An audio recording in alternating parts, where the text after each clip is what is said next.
dipersembahkan oleh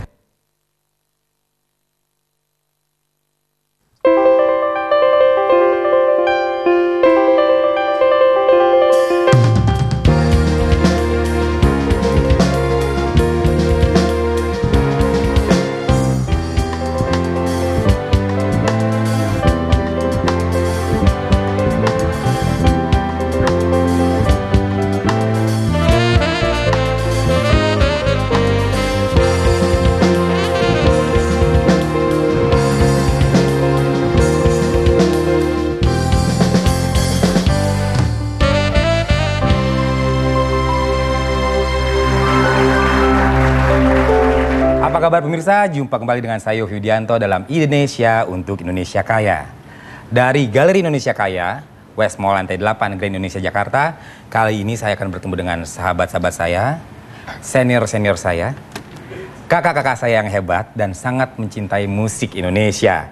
Yang pertama saya akan panggilkan Kepala Badan Ekonomi Kreatif, Mas Triawan Munaf. Apa kabar Kang? Silakan. Lalu juga Ketua Papri, seorang politisi yang hebat dan juga penyanyi country Indonesia, Bapak Country Indonesia, Mas Tantowi Yahya.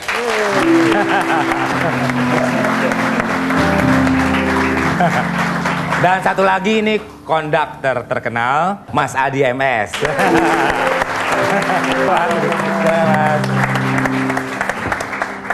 Kang Triawan, Mas Tanto, juga Mas Adi, kita akan ngobrol tentang musik Indonesia. Nah, dari kacamata sebagai Kepala Badan Ekonomi Kreatif, kira-kira apa sih yang harus dibenahi dari industri musik Indonesia?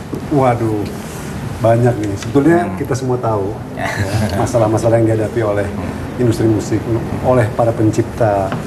Kita sepatutnya untuk prihatin ya, bahwa hak-hak para pencipta musik Indonesia itu belum terhargai dengan sepatutnya gitu. Karena apa?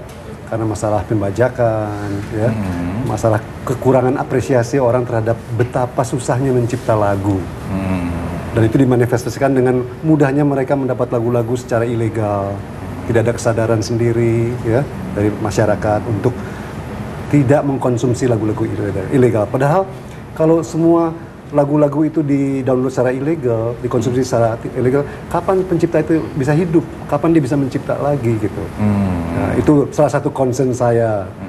Jadi jangan sampai itu kita biarkan. Sebagai pemerintah saya sekarang sedang berusaha untuk mencari jalan bagaimana agar itu bisa dikurangi. Ya, kira-kira apa yang paling terdekat, langkah apa yang dilakukan Badan Ekonomi Kreatif untuk masalah ini? Yang utama tadi ya masalah online piracy atau pembajakan secara online yang semakin marak itu. Kita sedang berbicara dengan penegak hukum terutama dan juga tentunya pembajakan secara fisik ya, dijual di mana-mana di lapak-lapak bajakan-bajakan itu. Kita sedang berbicara dengan para penegak hukum karena itu deliknya delik aduan. Jadi kalau pencipta dibajak, kalau dia tidak komplain, ya tidak mengadu, ya tidak dianggap sebagai suatu kejahatan. Tapi itu harus dikawal oleh kita sebagai Badan Ekonomi Kreatif dan juga Satgas yang sedang kita bentuk agar sifat pengaduannya itu berkualitas. Supaya bisa dimonitor terus sampai di mana nih pengaduan kita di polisi nih bisa ditindaklanjuti, bisa orangnya bisa ditangkap, dihukum. Nah, seperti itu. Karena kalau enggak bisa-bisa berhenti aja gitu ya. Kita ingin pengaduan-pengaduan ini dikumpulkan supaya kualitas pengaduannya itu mantep gitu. Tentang pembajakan tadi ya, kan tadi tentang download ilegal dan sebagainya. Sebenarnya kalau saya ini sebagai komposer, Kang Triawan, sebenarnya tanpa diadukan ini sudah banyak sekali yang bahwa kejadiannya memang sudah sampai mall besar pun ada barang bajakan gitu. Jadi sebenarnya kira-kira yang lebih taktis lagi harus seperti apa selain yang tadi diungkap oleh Kang Triawan? Ada hal-hal yang akan segera dilakukan dan juga ada satgasnya. Menurut Mas Tanto kira-kira apa lagi ya Mas Tanto? Kalau saya melihat itu begini ya, permasalahannya itu melengkapi apa yang disampaikan oleh Triawan tadi. Ada dua hal yang membuat mengapa musik kita dari perspektif industri itu tertinggal jauh dibandingkan negara-negara lain, katakanlah negara tetangga ya, Malaysia, sekarang Jepang dan Korea. Di mana musik mereka itu bukan saja sudah menjadi komoditas dalam negeri, tapi juga komoditas ekspor dan menjadi identitas bangsa. Kita lihat ada J-pop, ada K-pop, ya. Kita kan belum ada. Ya. Padahal dari segi penduduk, dari segi talent lebih banyak kita. Ya. Apa penyebabnya? Penyebabnya itu adalah tidak ada keberpihakan negara kepada musik. Negara itu siapa? Pemerintah dan DPR. Jadi kita lihat ya. Oh, jadi pemerintah dan DPR ya? Iya. Oh, itu negara itu. Pemerintah tuh isinya tuh kan Saya tunjuk langsung aja nih pemerintah dan DPR. DPR dan rakyat. Inilah negara, ini rakyat semuanya. Tepuk tangan buat rakyat. Di negara-negara yang saya sebut tadi, pemerintahnya itu sangat berpihak ke musik. Misalnya ya, ini Pak Triawan kan bisa mengkonfirmasi. Ya. Pajak itu hampir nggak ada. Ya. Kemudian mereka dikasih modal, diberikan fasilitas seperti concert hall, kemudian pendidikan didorong sehingga jadilah talent yang sudah bagus itu akhirnya mendunia. Kemudian DPR juga nih koreksi, autokritik buat saya, baru sekarang menghasilkan undang-undang yang berpihak kepada musik. Dulunya itu undang-undang hak cipta itu sangat tidak berpihak, ya, sehingga pelanggaran-pelanggaran itu marak terjadi. Itu pertama. Yang kedua adalah rendahnya apresiasi masyarakat terhadap karya cipta musisi, komposer Indonesia. Di mana dilihat rendahnya apresiasi mereka. Mereka enteng sekali beli barang bajakan itu, sudah nggak dosa gitu. Kalau dulu itu nggak tahu beda mana bajakan mana asli. Sekarang malah buru bajakannya. Karena apa? Kualitas nggak beda jauh, tapi harganya beda sekali. Nah, selama apresiasi masyarakat ini tidak dibentuk, kembali ini tugas pemerintah dan DPR, tidak ditingkatkan, maka akan sulit seorang Yovie Widianto itu akan menjadi seperti John Lennon misalnya, yang walaupun sudah meninggalkan dunia ini berpuluh-puluh tahun gitu ya, tapi tetap generasi setelahnya itu hidup. Karena apa? Royaltinya jalan. Nah, kalau kita lihat ya, nah saya rasa dua hal ini melengkapi. Mas Santo tadi ya, moga-moga anak saya dan cucu saya nanti mendapatkan manfaatnya dari perbincangan ini. Oh iya? Iya. 70 tahun ya. 70 tahun setelah meninggal, Ya. masih bisa dinikmati. Ya. Iya. Nah, kalau saya boleh lanjutkan dikit, karena saya di sini berbicara sebagai Ketua Umum PAPRI, Persatuan Artis Penyanyi, Pencipta Lagu dan Pemusik Republik Indonesia. Salah satu program besar yang kita sedang jalankan sekarang ini adalah membantu pemerintah untuk memberikan pendidikan sedini mungkin. Kita menginginkan bahwa pelajaran mengenai intellectual property rights atau haki itu sudah diberikan sejak anak itu kelas 3 atau paling lambat kelas 4 SD. Supaya mereka tahu tuh hak cipta itu ada dalam kehidupan keseharian kita. Setiap ada barang yang tercipta, pasti ada penciptanya. Penciptanya hidup dari mana? Ya dari royalti, dari penggunaan itu. Kebanyakan kita baru mengenal hak cipta itu belakangan. Sudah tua bahkan ya. Dosanya udah banyak ya. Dosanya udah banyak dan sudah keranjingan beli barang bajakan. Sehingga kalaupun disadarkan, itu udah sulit. Mas tadi melanjutkan Kang Triawan, lalu juga Mas Tantowi punya pendapat kurang lebih sama apa saja yang harus dilakukan. Nah, Mas Adi ini banyak sekali berjuang di musik klasik, orkestra. Lalu tadi ngomong-ngomong soal penghargaan, apakah betul kira-kira ada sebuah statement bahwa bangsa kita ini adalah bangsa yang tidak terlalu senang membeli tiket untuk pertunjukan? Inginnya gratis, kalau gratis rame, kalau beli tiket itu sulit. Nah, bagaimana perjuangan Mas Adi MS biar teman-teman di sini bisa tahu menjual tiket atau konser-konser dari Twilight Orchestra seperti apa penghargaan apresiasi dari penikmatnya? Ya, terima kasih Yovie. Memang itu kenyataannya di Indonesia ini membuat satu pementasan itu kendalanya berlipat-lipat jauh lebih sulit daripada di negara industri maju. Kalau misalnya, apalagi musik klasik ya, musik klasik aja di negara tempat dia berasal atau di yang Indonesia maju kayak misalnya di Amerika, di Jepang dan sebagainya, konser pajaknya aja seringkali dibebaskan, ya kan? Ada pembebasan pajak gitu. Terus ada bantuan dari pemerintah. Ada Amerika tuh ada National Endowment for the Arts gitu. Jadi yang mengelola siapa yang perlu dibantu, uang ini dari mana didistribusi dan sebagainya. Kemudian juga mentalitas masyarakatnya sudah dibangun dari dini gitu untuk menghargai orang lain, seniman dan lain sebagainya, menghargai proses bagaimana seorang seniman itu berproses menciptakan lagu yang tidak semua orang bisa seperti Yovie gitu ya, butuh begadang, effort yang setinggi langit. Akhirnya begitu dia nikmati, dia merasa automatically punya tanggung jawab untuk saya harus kasih sesuatu untuk Anda karena Anda memberikan saya kebahagiaan. Ini saya kira munculnya ya bisa terjadi seperti ini, ada masalah dalam pendidikan. Untungnya sekarang saya optimis sekali dengan Pak Anies Baswedan di Pedanka sekarang yang menitik beratkan pada pembentukan karakter di 10 tahun pertama, tidak melulu lebih ke pengetahuan. Jadi manners before knowledge itu saya pikir itu yang harus garis bawahi kalau kita mau jadi negara maju paling tidak beberapa tahun dari sekarang. Menarik sekali pemirsa, jangan kemana-mana, tetap di Indonesia, ide untuk Indonesia.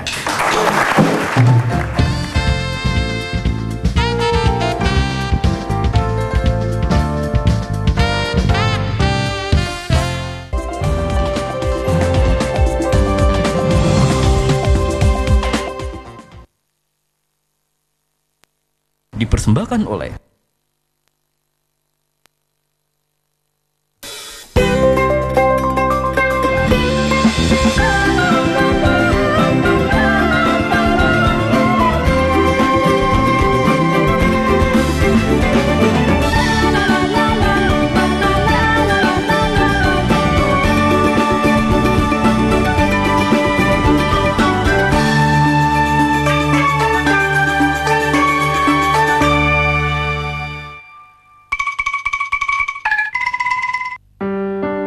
On Clinic meningkatkan kemampuan seksual.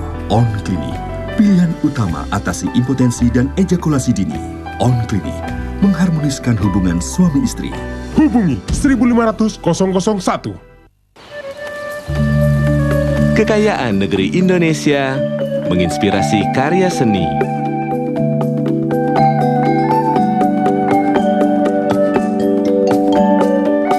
Menumbuhkan ragam budaya, memperdalam rasa cinta Indonesia. Jarum apresiasi budaya. Cinta budaya, cinta Indonesia. Semuanya dalam wadah terpisah. Komputer, sepatu. Tidak bisa two in one. Intel membuat teknologi yang menggabungkan laptop dan tablet sekaligus. Jadi Anda bisa membuatnya two in one. Tidak bisa. Bisa. Tidak bisa. Bisa. Perubahan terkini, segera upgrade ke 2-in-1 dengan Intel Inside. Jadi semacam dua ide jadi satu, seperti Putri Duyung atau manusia kuda. Maksudmu manusia berbadan kuda? Bisa kan?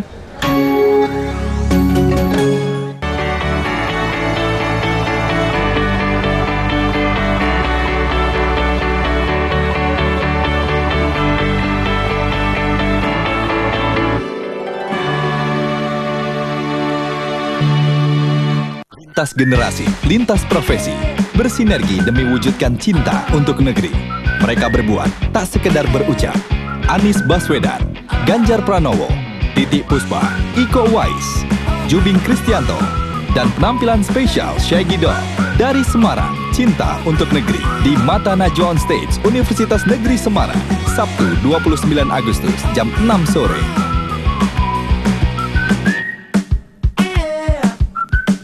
Mata Najwa On Stage hadir di Universitas Negeri Semarang 2 hari lagi.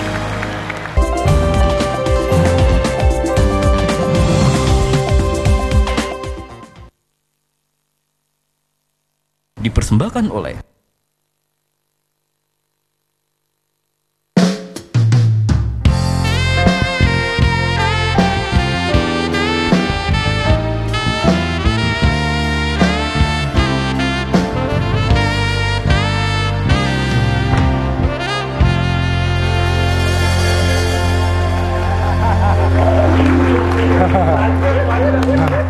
Masih di Indonesia, ide untuk Indonesia. Tadi ada lagu Belahan Jiwanya Mas Adi. Dia terlanjur sayang. Terlanjur sayang. Sampai sekarang. Jadi benar-benar ya terlanjur ya. Terlanjur. Nggak tahu nyesel apa enggak. Melanjutkan yang tadi, Kang Triawan. Ini kan banyak sekali pertunjukan-pertunjukan gratis di Indonesia. apakah itu bagus untuk perkembangan musik Indonesia, ataukah ada perspektif lain yang bisa dilihat dari situ?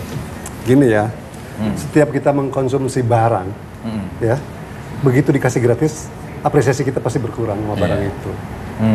Orang minimal harus ada token of appreciation sebutnya kan, harga lah dikasih gitu, harga yang terjangkau, yang membuat dia berusaha untuk bisa mendapatkan barang itu, sehingga begitu dia dapat barang itu mengapresiasi. Kalau keseringan konser gratis, apresiasi mereka terhadap si pencipta, si performer itu menjadi kurang, nggak ada effort dari dia, ya kan, nggak ada usaha untuk bisa nonton itu. Jadi menurut saya, sehingga akhirnya kalau dia nanti terbiasa, dia pun tidak akan menghargai pekerjaan-pekerjaan orang lain di sekelilingnya. Otomatis begitu. Gitu. Dan dia pun tidak akan dihargai nanti karena sudah membudaya. Karena kita tidak mau gitu kan. Kita harus menghargai keringat teman kita, keringat orang yang kita kagumi untuk kita bayar sewajarnya. Begitu. Kalau di luar negeri mungkin jarang ya? Jarang, gratis-gratis. Di mana ada yang gratis? Nggak ada yang gratis. Mas Tantowi mungkin bisa menambahkan? Ya, mengapa kalau di Amerika itu, katakanlah zaman dulu itu ya, zaman kita-kita ini, terlalu jauh kalau Woodstock. Zaman Michael Jackson aja. Michael Jackson itu ya nggak setiap hari dia muncul di TV. Dia hanya muncul itu, misalnya ada perhelatan gede seperti Grammy Award. Nah, dia tampil sebagai bintang tamu. Yang muncul itu kan hanya video klip saja, menjelang promosi album baru. Habis itu nggak pernah muncul. Itulah mengapa seorang Michael Jackson yang mewakili penyanyi-penyanyi lain itu bisa tour sepanjang tahun keliling dunia, karena dia dielu-elukan setiap kali tampil di satu kota, tiketnya itu sebulan sebelumnya itu sudah habis karena tidak bisa ditonton di TV. Nah, kalau di kita ini artis paling top sekalipun tiap malam ada, malam ini di TV ini, besok di TV itu, kadang-kadang nggak tiap hari, pagi sore gitu. Ada terus ya? Ada, dan lagunya sama. Lagu itu juga dinyanyikan. Pertama, umur dari penyanyi atau grup tersebut tidak akan lama, ya. Sulitlah untuk menjadi seperti Kahitna yang tahun depan 30 tahun, gitu ya. Kedua, sulit sekali bagi penyanyi kita, apakah itu solo ataukah grup, untuk mencari income dari live konser, karena dipastikan nggak ada yang nonton. Masyarakat gampang sekali, ngapain nonton di TV juga ada. Nah, saya rasa ini yang harus kita rubah ke depan. Jadi kerjasama dari industri televisi kita untuk merubah ini, agar supaya secara ekonomi, siapapun yang menggeluti bidang musik itu dapat mendapatkan penghasilan yang layak dan apresiasi yang tinggi dari masyarakat. Saya punya keyakinan bangsa kita menghargai karyanya. Hanya bagaimana kita memulainya. Kadang-kadang pertentangan selalu ada, tapi sebenarnya kecil kok, itu yang menghalangi itu. Mas Tantowi sedikit nih ya, biar kita nggak terlalu tegang. Saya ini punya lagu, moga-moga Mas Tantowi tahu. Mas Tantowi nyanyikan sedikit ya dengan gaya country, kira-kira seperti apa? Sedikit aja.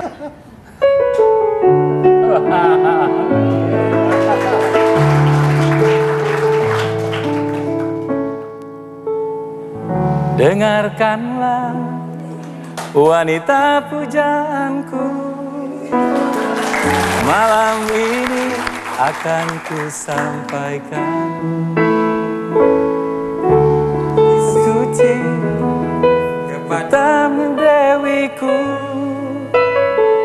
dengarkanlah keungguhan ini.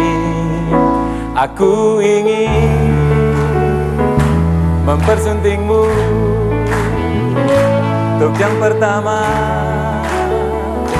dan terakhir. Jangan kau tinggalkanku waktu hancur. Ku tak akan mengulang untuk meminta satu keinginan hatiku ini. Akulah yang terbaik untukmu.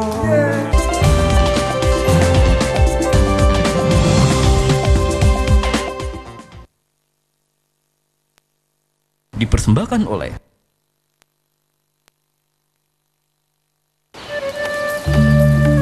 Kekayaan negeri Indonesia menginspirasi karya seni.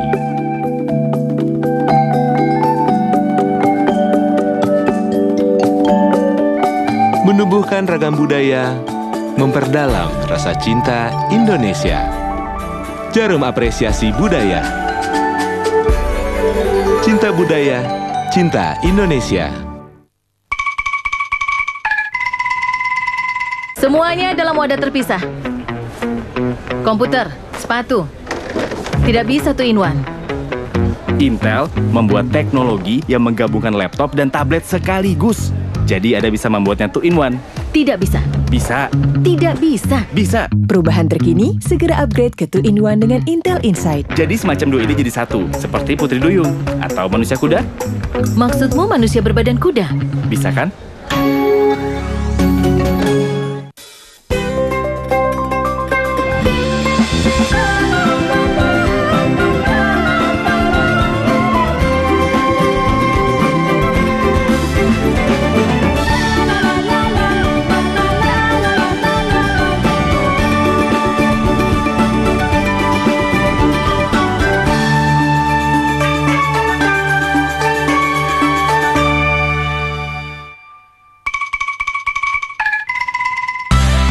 Selama lebih dari 35 tahun, Ultraflu telah menjadi merek yang dikenal untuk melawan demam, sakit kepala, hidung tersumbat, dan bersin-bersin. Siapkan selalu Ultraflu, kapan saja dan di mana saja. Baca aturan pakai. Jika sakit berlanjut, hubungi dokter.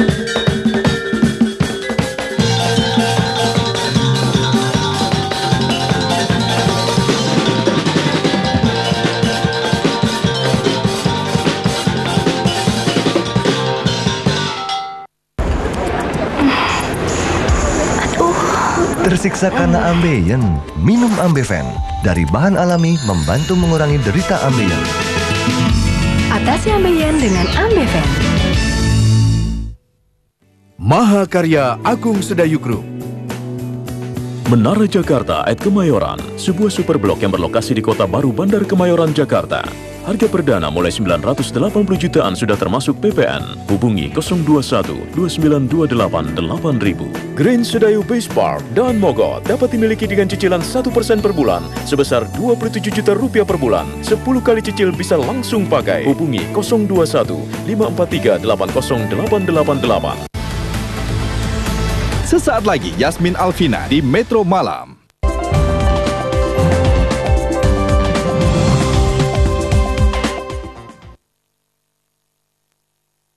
Dipersembahkan oleh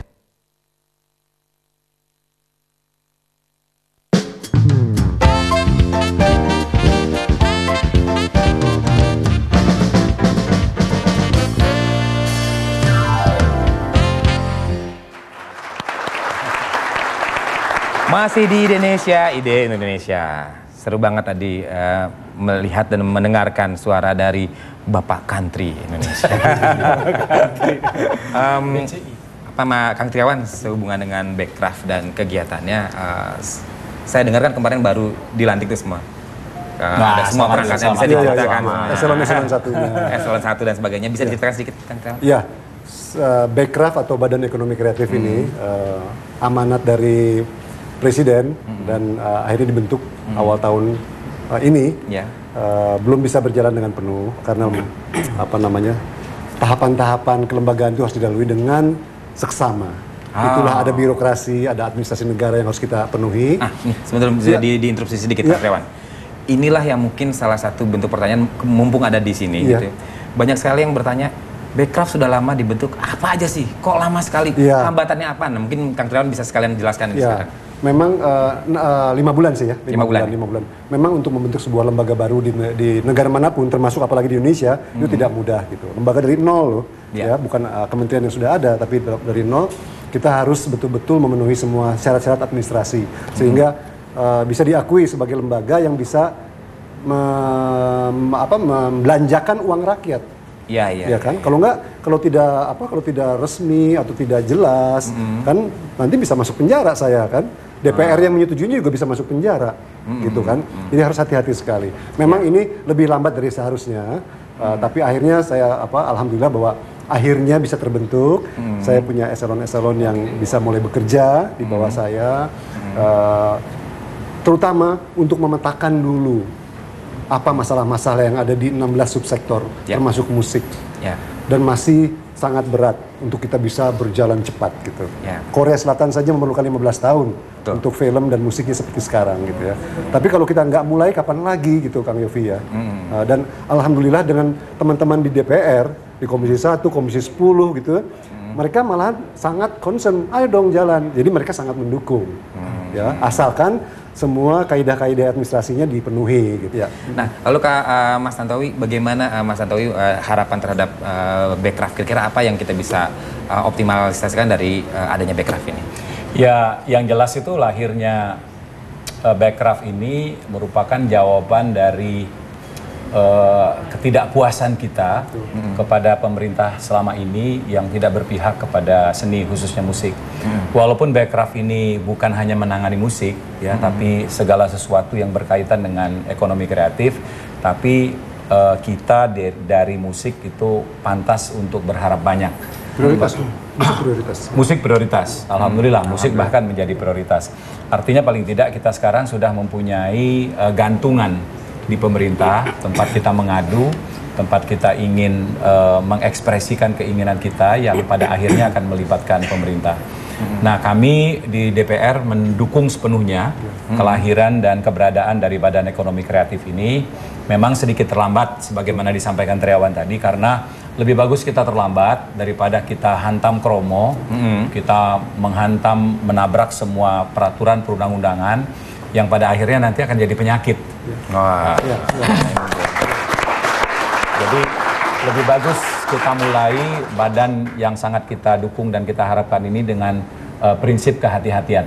Jadi insya Allah ke depan segala sesuatu yang terkait dengan ekonomi kreatif, wabil khusus musik, akan dapat berharap banyak dari keberadaan badan ini. Amin. Lalu Mas Adi, gimana tentang Bekraf nih ke depan? Saya optimis sekali gitu ya. Di beberapa bulan belakangan ini banyak keputusan-keputusan yang amat penting bagi perkembangan musik atau seni atau kreatif secara keseluruhan. Badan Ekonomi Kreatif misalnya. Ini kalau dulu kan seolah-olah yang kita eksploitasi itu kekayaan alam apa segala macam. Padahal di negara-negara industri maju ini udah lama itu fokusnya nggak ke situ, tapi ke manusia, ke kreativitas manusianya. Sedemikian rupa sehingga kreativitas manusianya itu diharapkan memberikan sumbangan pada pendapatan negara yang baik. Nah, sekarang ini serius dari nol, susah, tetapi mulai. Yang optimis juga bahwa undang-undang tentang hak cipta tahun 2014 yang digarap oleh Mas Tanto Yahya dan rekan-rekan di DPR ini itu mengubah dan memperbaiki banyak hal. Ini terima kasih Mas Tanto di DPR dan rekan-rekan DPR, itu bikin saya optimis. Dan sebagai tindak lanjutnya di Dirjen Haki baru membentuk LMKN kan, Lembaga Manajemen Kolektif Nasional. Kebetulan saya jadi salah satu pansel, saya mengikuti dan saya lagi-lagi optimis lagi. Di sini saya melihat dirjennya itu Pak Ramli, Profesor Ramli itu benar-benar orang yang sangat berintegritas tinggi, sama sekali nggak ngomongin kepentingan diri, tetapi dia melihat ini ada sesuatu yang salah nih. Kalau misalnya musik itu kalau nggak salah di Bekraf itu hanya memberikan sumbangan kontribusi cuma 1% kalau nggak salah. Nggak sampai 1%. Nggak sampai 1%. Ini dilihat oleh Profesor Ramli, Dirjen Haki, dan ditindaklanjuti dengan membentuk Lembaga Manajemen Kolektif Nasional yang sudah terbentuk kemarin. Itu juga dari nol, seperti Bekraf, dari nol. Sekarang ini sudah berbulan-bulan masih menggarap kode etik, menggarap SOP dan lain sebagainya, tarif dan sebagainya. Nah, mudah-mudahan ya, karena mereka kendalanya banyak sekali, budgeting segala macam. Mudah-mudahan tahun depan dan berikut-berikutnya kita bisa melihat sesuatu yang lebih promising, lebih menjanjikan untuk pengembangan dunia kreatif. Ada banyak harapan besar dan ada banyak rasa optimis kita ke depan, dan yang jelas ini kita perlu kebersamaan, perlu kekompakan. Jangan sampai kita mengulangi generasi dulu, Mas Tantowi, bahwa bangsa kita katanya mudah dipecah belah.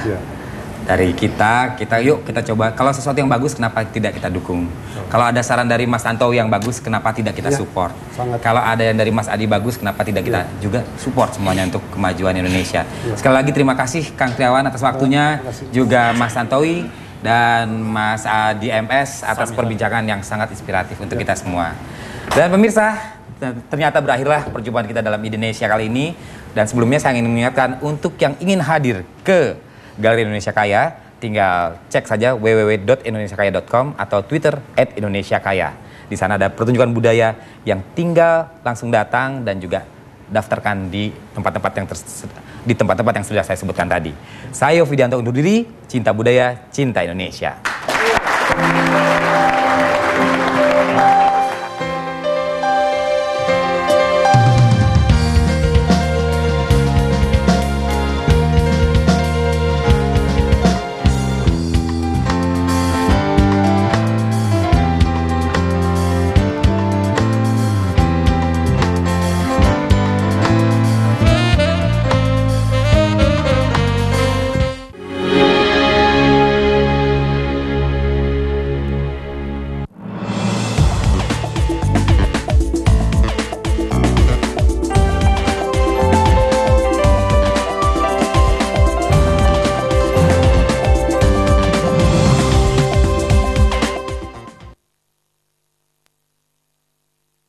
Dipersembahkan oleh